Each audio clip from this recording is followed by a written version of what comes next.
춘혜 언니. 단호박 킴쌤의 파고 두더지. 두 여자의 더 재미있는 지식 토크. 네, 코로나19로 생긴 생활치료센터에서 처음부터 투입이 되었었고요.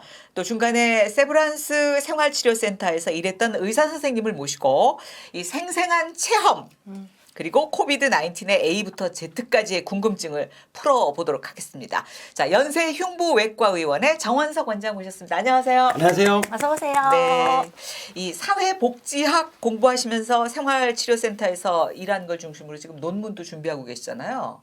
예, 뭐 다 준비됐습니까? 졸업을 해야 되기 때문에 네. 뭐 어쩔 수 없이 지금 하고 있습니다. 네, 그러니까 박사가 몇 개이신 거죠? 박사는 지금 처음 하는 거고요. 석사는 2개입니다. 아니 원래 저 의학 쪽에서는 박사 안 따셨어요? 박사 못 땄습니다. 그렇군요. 미술 때 시험 쳤다가 2번 떨어져가지고 의학은 나의 길이 아니구나 포기하고 석사도 보건학 석사, 사회복지학 석사이고요. 박사도 지금 사회복지학으로 시작은 했는데 졸업 못해서 지금 11학기째 법대로 있습니다. 근데 의사 선생님이 이렇게 네. 그 사회복지까지 하시는 경우도 가끔 있어요?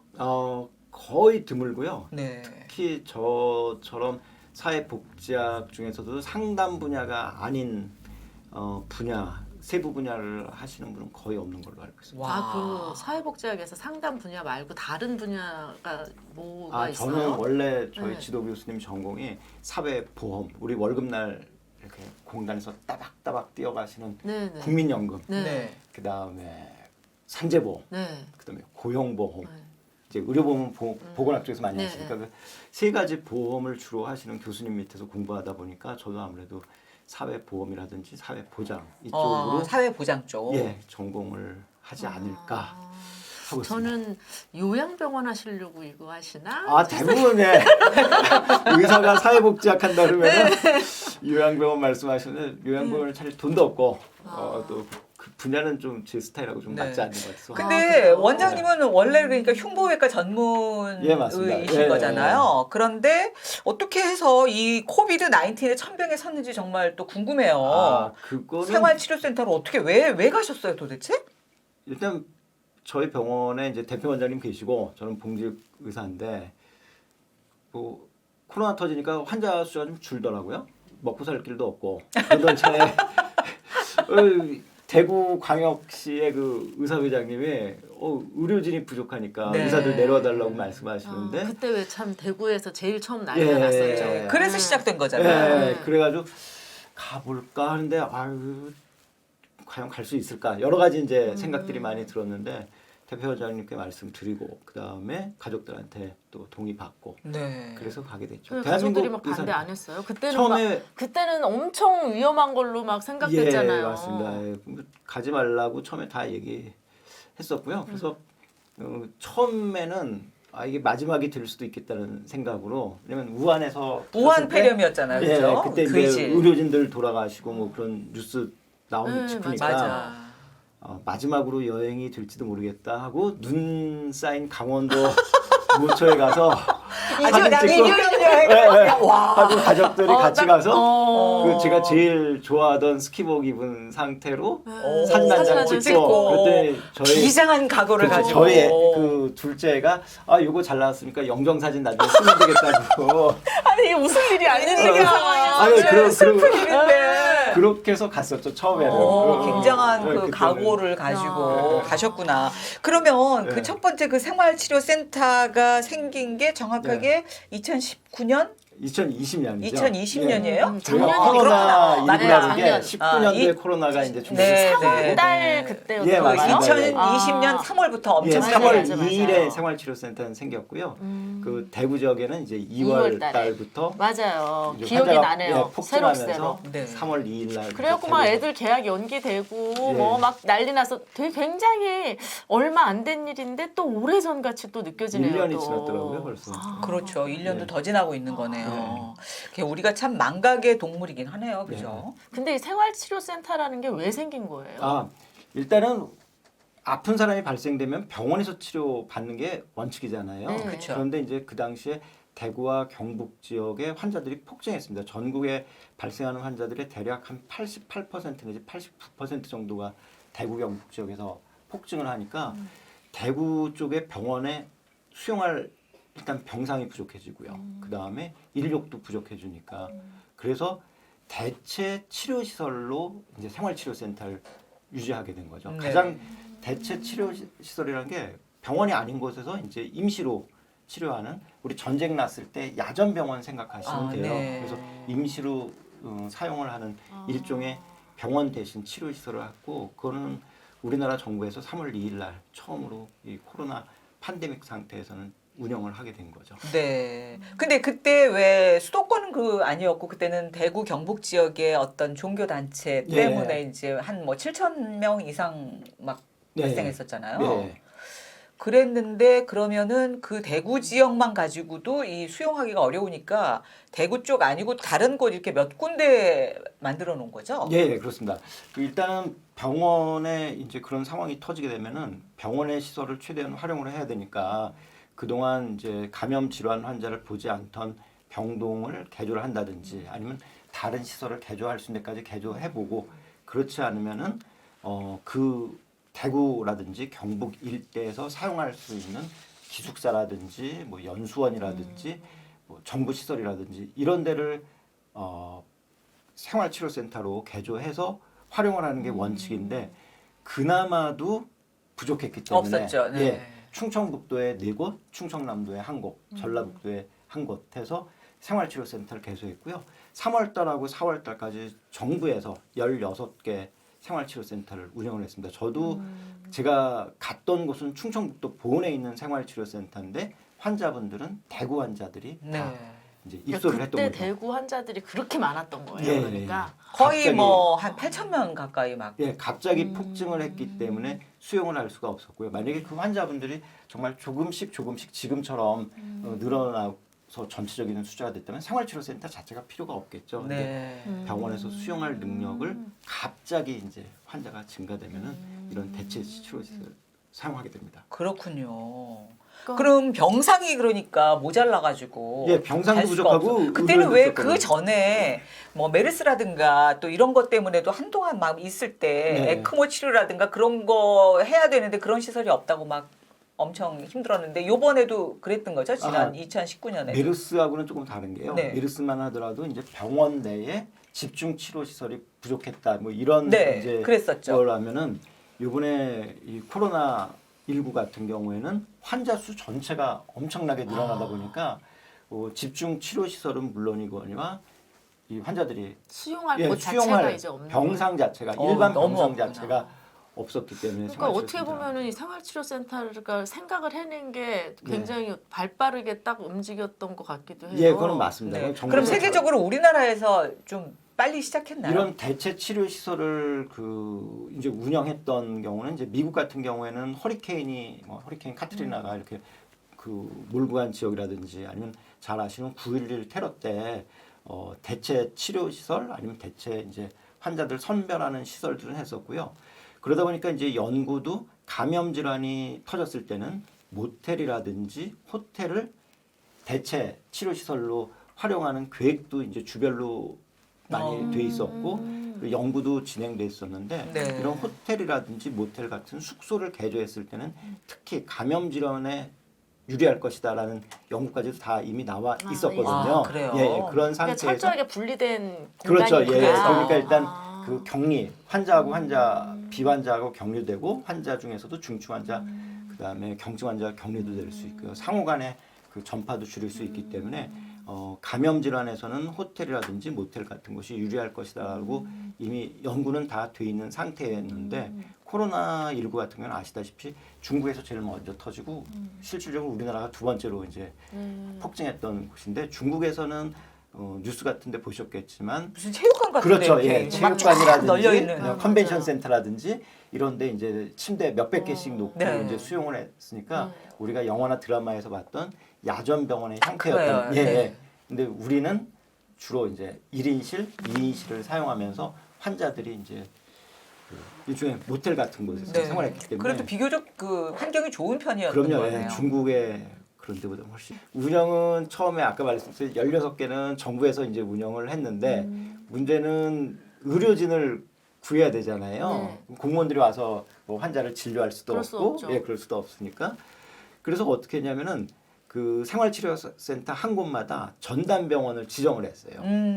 예를 들어서 이제 뭐 그 선생님이 있던 보은에는 그렇죠. 어떤 예, 거기는 이제 연세의대 세브란스 병원이 전담병원이 돼 있고, 예, 그리고 뭐 대구 지역에 있는 어떤 생활치료센터는 경북대병원이 전담병원이 됐고, 그런 식으로 이제 전담병원이 지정돼서 예를 들어 이제 돈이라든지 관련 시설, 뭐 행정 인력은 정부에서 운영을 하는 거고, 예.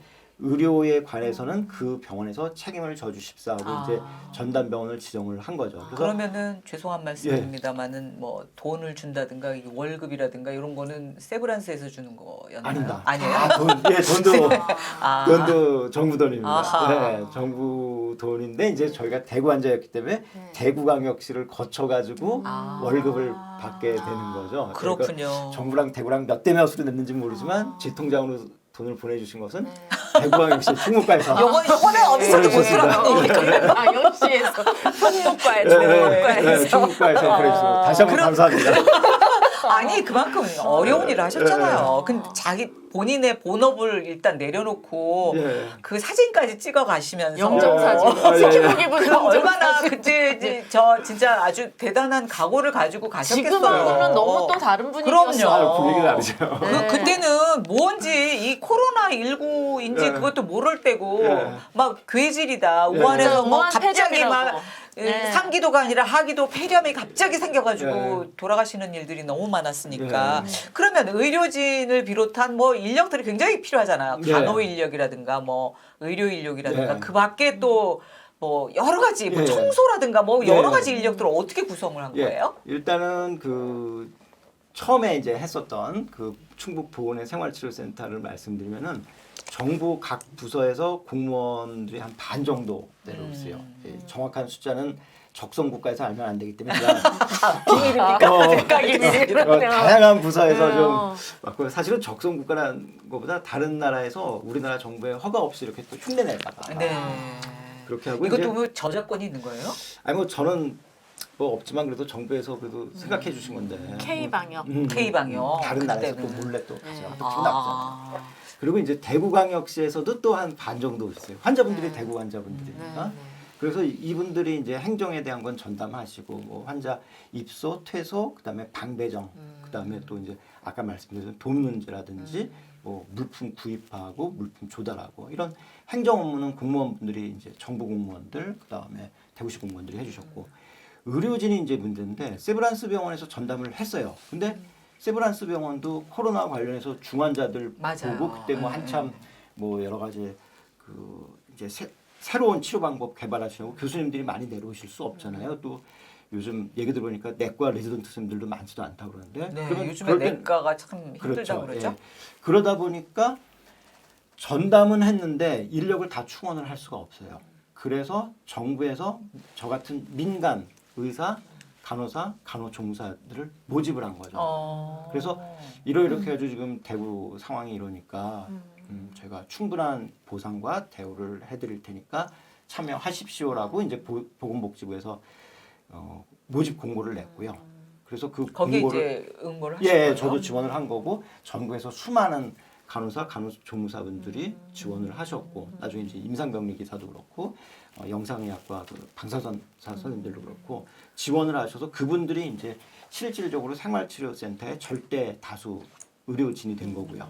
세브란스 병원에서는 감염내과 교수 한 분, 감염관리실 간호사 한 분이 교대로 내려오셨고 그다음에 말씀하셨던 청소 같은 경우는 그 당시는 그 용역회사가 따로 이제 있으셨어요. 그래서 용역회사에서 방역하고 나중에 환자들 퇴소하면 청소해 주시고 또 우리의 용감한 국군 용사분들은 군복 대신에 방호복을 입고 들어가셔가지고 군인들도 많이 고생하셨죠. 예, 하루 세 끼 환자들한테 도시락 그 배식하는 거를 군인들이 군인들이? 또 군인들도. 해주셨고 그러면은 도시락을 가지고 방호복을 입고 그 방 안에 직접 들어가서 이렇게 배식을 하셨어요? 그 방 앞에다가 군인분들이 놓고요? 놔드리면은 그거를 이제 일정 시간에 방송을 해요. 지금부터 지금부터 저 도시락을 배식이 들어가니 그래. 도시락을 밖에서 맞습니다. 가져가 예. 주시기 바랍니다.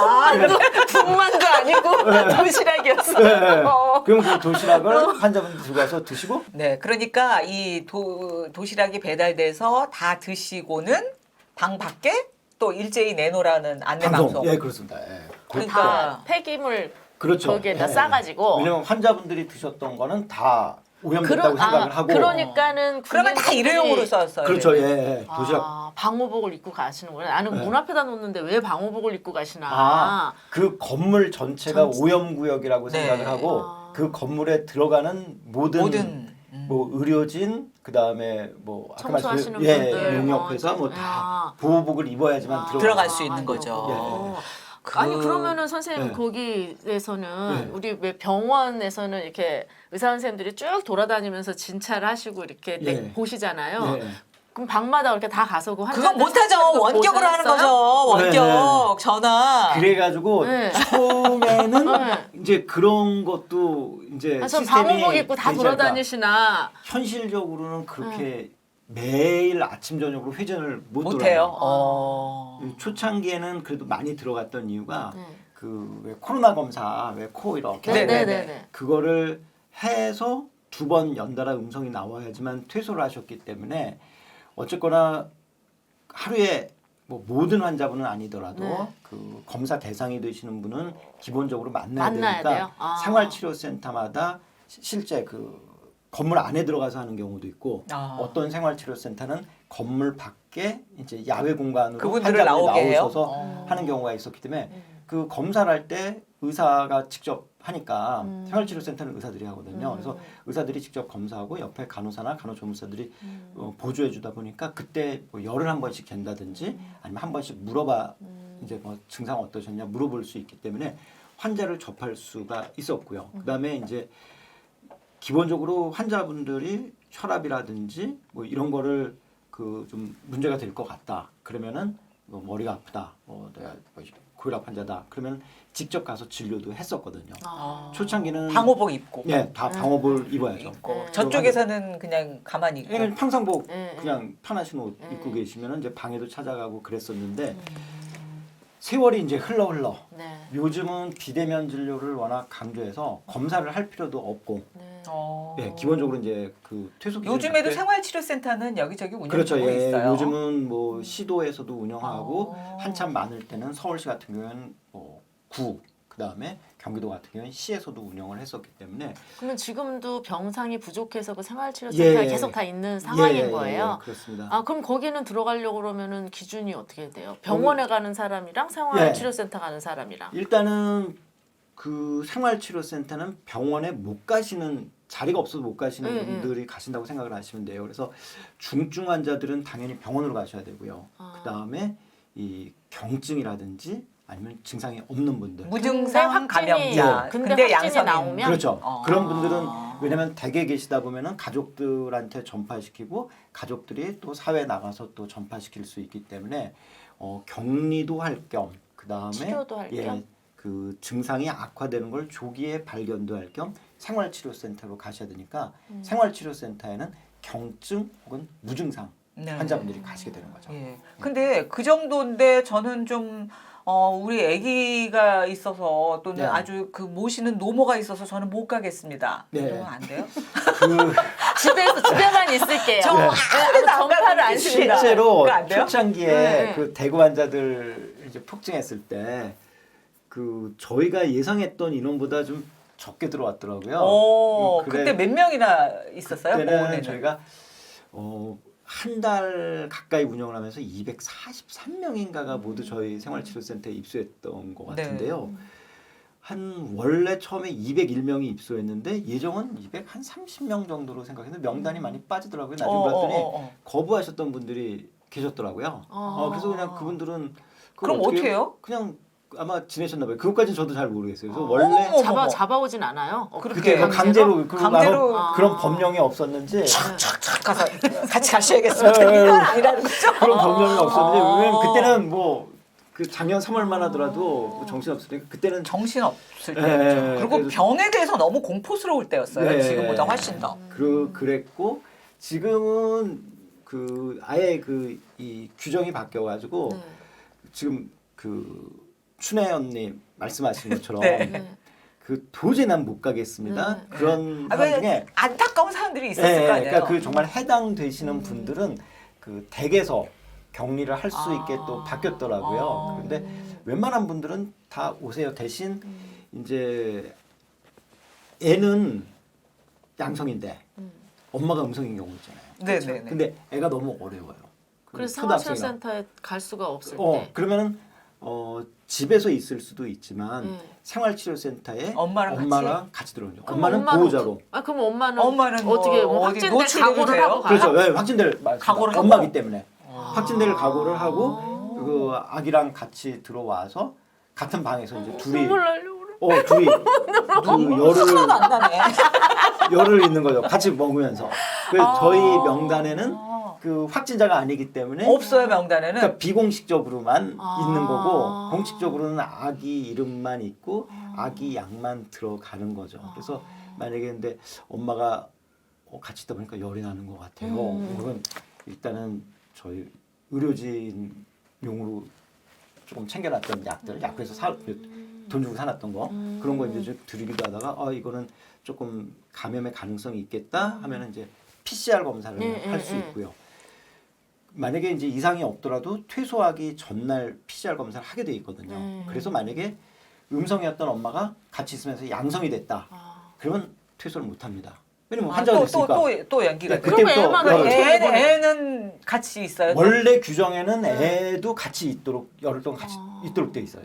그러면 그렇죠. 이제 보호자로 들어왔던 그럼 서로 엄마랑 주었다가 또 뺏었다가 또 주는 거 아니에요? 바이러스가. 그래서 그 어머, 19일 근데 나는 너무 이해가 되는 게 만약에 우리 애가 진짜 네. 이렇게 그 확진이 돼가지고 네. 거길 가야 돼. 나 그러면 나는 가지 무조건. 그래 나는 뽀뽀를 해서라도 난 확진이 돼서 같이 들어갈 것 같아.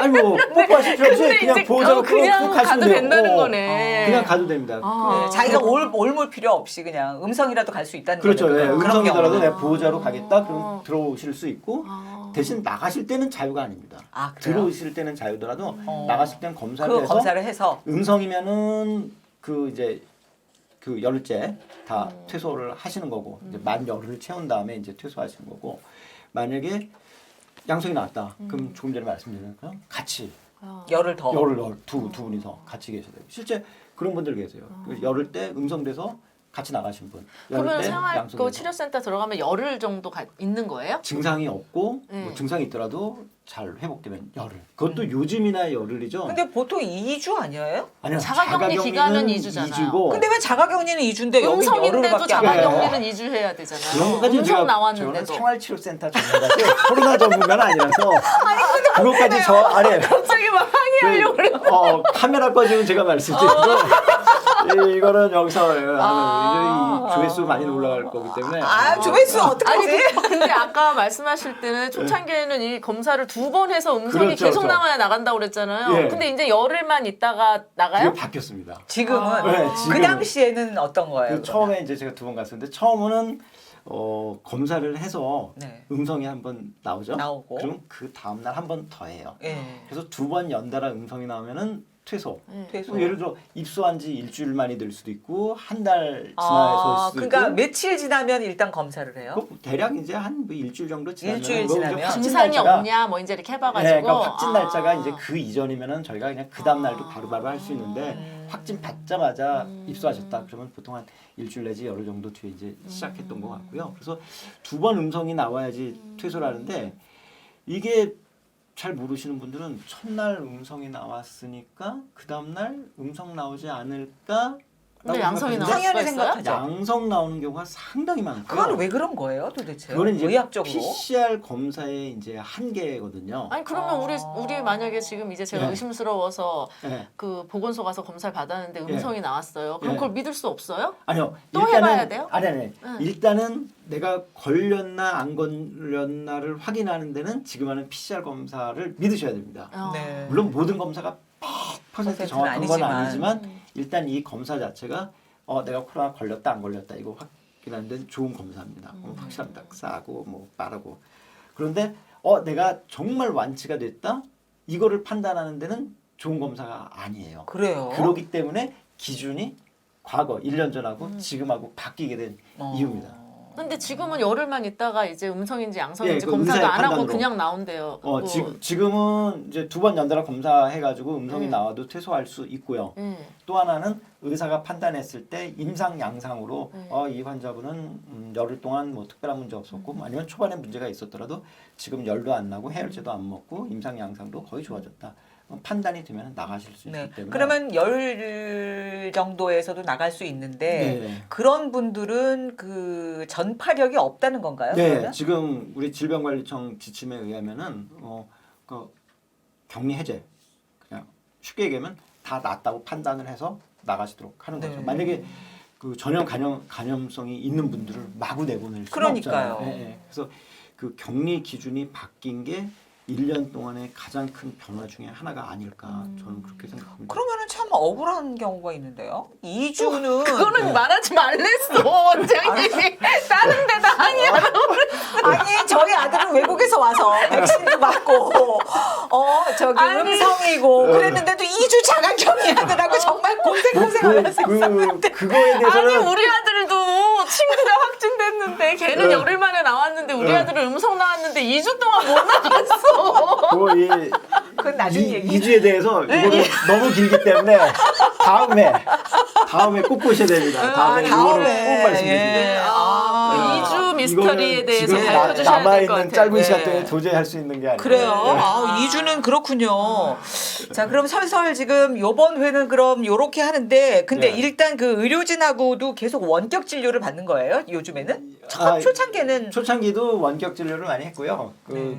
어떻게 되면 이게 감염 질환이다 보니까 가능한 안 만나는 거. 의료진들 그 원격 보호 차원에서 진료라는 게 뭐예요? 그럼 전화로만 그렇죠. 하는 거예요? 주로 전화라든지 아. 그다음에 뭐 앱도 개발이 됐거든요. 네. 어플리케이션도 개발돼 가지고 요즘은 혈압 그다음에 산소 포화도 네. 그다음에 이제 숨 얼마나 잘 쉬나시나 네. 그다음에 열. 또 체온이 네. 중요하니까 그걸 이제 본인들이 측정을 하세요. 방 안에서. 이렇게. 예, 직접 이제 체온도 재고 뭐 그다음에 혈압도 혈압도 재고 재고. 뭐 이런 체온계 이런 거 다 줘요, 그러면? 예, 산소 포화도도 해가지고 그거를 의료진 사무실에 문자로 넣든지 아니면은 그 스마트폰 어플리케이션에 이제 입력을 하면은 의료진들이 그걸 받아가지고 이 환자분 문제 없네, 이거 좀 문제가 있네 판단을 해서 문제 있으면 즉각 전화하고 만약에 문제가 없는 분들이면 하루에 한 번이나 2번 정도 전화를 해서 어젯밤에 뭐 잘 주무셨냐, 뭐 이상 없으셨나. 아니 진짜 확인하고. 애 혼자 들어가면 안 되겠네. 그러게. 그걸 어린애들은 다 이렇게 해야 되니까. 애들은 문제지만 노인들이 더 문제인데요. 그래, 예. 나는 기저질환이 좀 나는- 있지만 경증으로 분류된 노인들의 경우에는 앱도 이거 어떻게 해야 되는 거야? 그렇죠. 예. 나는 노인 그거를- 아닌데도 못해. 노인인 거 아니에요?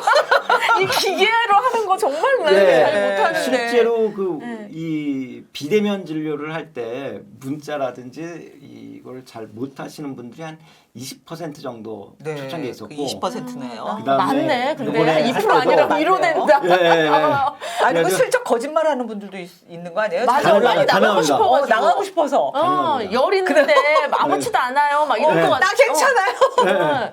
그 의사나 간호사가 직접 가서 확인을 하지 않으면은 네. 거짓말해도 몰라요. 그래서 거짓말하는 걸 막기 위해서 어떤 생활치료센터에서는 문자를 넣지 말고 네. 혈압계를 사진 찍어라, 체온계를 사진 찍어라 해서 사진 파일로 사진으로. 보내라고 그러면 거짓말을 하기가 조금 네. 그런데 사진 파일 보내는 게 더 어렵잖아요. 아니 그걸 그냥 찍어가지고 문자로 넣으면 되기 때문에 아니 그런 앱에 올리는 아니, 것보다 그거- 앱을 까는 거 그것도 자체를 이제- 싫어하시는 분들도 계셔가지고 맞아요. 네. 아, 휴대폰 오래된 거는 또 안 깔려요. 이게 부족해가지고. 그래서 제가 있던 생활치료센터는 어플리케이션 이용하시는 분들이 꽤 많았는데 네. 제가 이제 다른 초창기예요? 아니요 아니면 두 번째 첫 번째는 세브란스에 있을 때. 첫 번째는 어플리케이션도 없었고요. 없었잖아요. 전자차트도 없어가지고 아 그러면 네. 대구 거기 보훈에 가신 다음에 네. 다른데 또 그 가셨어요? 세브란스에서 하는 생활치료센터에 제가 이제 계셨어요. 작년 3월달에 생활치료센터에서 29일 동안 문 열 때부터 문 닫을 때까지 있었고 그리고 돌아서 이제 먹고 살기 위해서 제 본업에 열심히 하지정맥류 열심히 수술하다가 요번에 이제 다시 지난 연말에 이제 또 또 불려가지고. 서울 네. 지역에 폭증했을 때 세브란스 병원에서 전담병원을 하나를 더 운영하게 됐거든요. 연세대학교 기숙사 안에.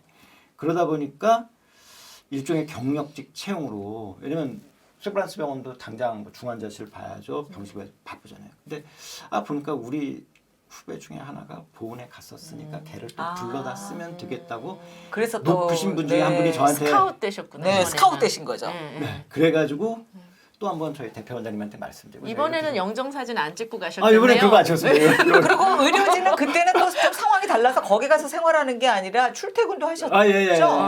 이제 또 서울이고 하니까. 네. 그 서울이라서 그런 건 아니고 서울특별시에서 운영을 했기 때문인 거는 좀 있는 것 같아요. 근데 이제 초창기에는 지역 주민들이 뭐 전염 우려 때문에 맞아. 의료진들 보는 의료진들도 싫어했어. 의료진 자체에다가 낙인을 꽝꽝꽝꽝 맞아. 찍어가지고 못 나오게 그랬었어. 했던 그런 게 있었고 뭐 의료진뿐만 아니고 공무원분들도 마찬가지 다 낙인 도장 하나씩 그 찍혔고 근처만 갔었어도 네, 저 거기 있다는 생각나요. 것만. 그 아산.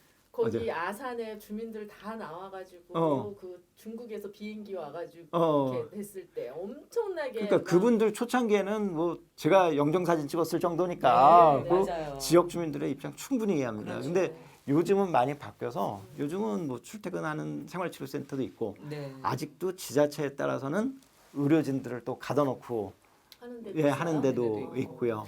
자, 그러면 이게 이제 얘기가 굉장히 또 길어질 것 같기도 하고 여러분이 네. 궁금한 것들을 다음 회차로 우리가 넘겨볼까요? 예. 다음에는 그야말로 생활치료센터에서는 도대체 무슨 일이 있었는지 비하인드 스토리. 비하인드 스토리 그러면서 고 생활치료센터의 그 은밀한 사생활 거기서는 무슨 일이 있을까 이런 얘기로 다음으로 넘기도록 하겠습니다. 네. 연수리 흉부외과 생활치료센터 전문가이신 것 같은데 우리 정원석 원장 고맙습니다. 예, 감사합니다. 다음에 또 얘기해 주세요. 네, 고맙습니다.